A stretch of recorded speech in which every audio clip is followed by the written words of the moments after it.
Hindi kayang ilarawan ng salita ang na nararamdaman ng isang ama sa mga sandaling ito.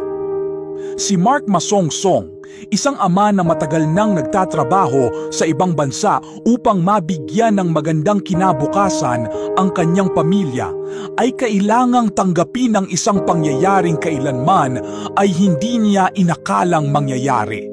Ang biglaang pagkawala ng kanyang pinakamamahal na anak na si Malia. 3 linggong bakasyon. 3 linggong pinilit ni Mark punuan ang mga tao ng pagkakahiwalay nila ng kanyang anak. Tuwing uuwi siya, tila laging kulang. Pero sa pagkakataong ito, sinabi niyang gusto niyang sulitin ang bawat araw. Mula sa maagang paggising para ipagluto ng paboritong almusal si Malia, hanggang sa gabi-gabing yakap at kwentuhan bago matulog. Si Malia, 5 taong gulang, masayahin, malambing at sa wakas ay nakasama ng matagalang ama na dati tinitingnan lang niya sa screen ng cellphone. Hindi maipaliwanag ang saya ni Mark nang marinig niyang tawagin siya ng anak ng, "Daddy, huwag ka nang umalis." Isang pangungusap na sa unay tila biro lang ng isang batang ayaw mawalay sa ama. Pero ngayon, parang isang hula na hindi pinansin. At dumating ang araw ng kanyang pag-alis. Isang simpleng paalam lang sana. Isang yakap, isang halik sa noo, isang ngiti ng pag-asa. "Magpakabait ka kay Mommy, anak. Babalik si Daddy, pangako." Ang huling sabi ni Mark habang iniiwan ang kanyang mag-ina sa labas ng airport kasama ang kanyang ina, pamangkin at isang kaanak na naghihintay ng sundo. Ngunit sa ilang minuto lamang matapos siyang pumasok sa departure area ng paliparan, isang tawag ang dumo sa kanyang puso. Isang sasakyan ang nawalan ng kontrol at bumangga sa walkway sa labas ng Terminal 1 ng Ninoy Aquino International Airport. Sa banggaan, nadamay ang kanyang pamilya. Sa pagkataranta, dali-daling lumabas si Mark. Ang eksenang bumungad sa kanya ay tila isang bango na ayaw niyang paniwalaan, sigawan, mga katawan lupa, at sa gitna nito ang munting katawan ni Malia wala ng malay. "Anak ko yan! Anak ko yan!" Paulit-ulit niyang isinisigaw habang pilit siyang pinipigilan ng mga pulis at guwardiya. Wala siyang pakialam sa ingay, sa mga mata ng taong nakatingin.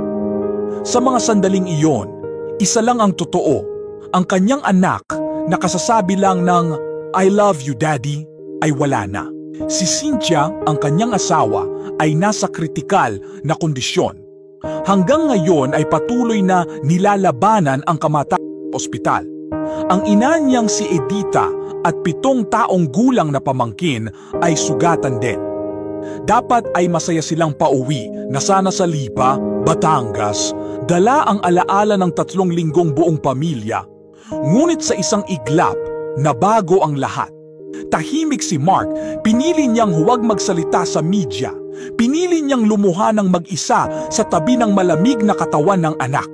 Sa puntod ng kanyang katahimikan ay naroroon ang isang pira-pirasong puso, pusong sinubukang buuin ng isang amang OFW sa pamamagitan ng sakripisyo, pagod at dasal.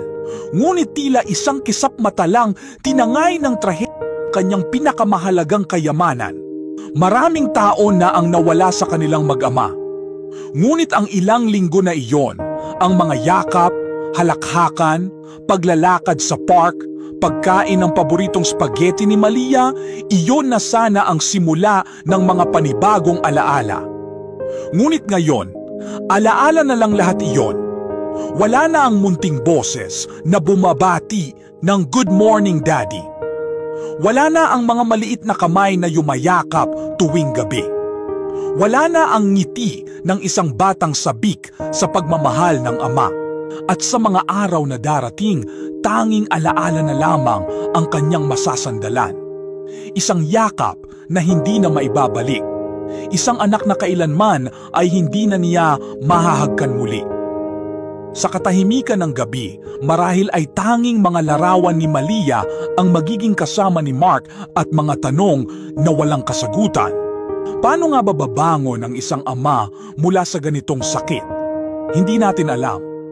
Ngunit sa bawat luha na kanyang iniiwan sa noo ng anak, sa bawat bulaklak na ilalagay sa puntod ni Malia at sa bawat pagdalangin sa langit, nariyan ang kanyang pag-ibig, tahimik ngunit totoo, masakit ngunit walang kapantay.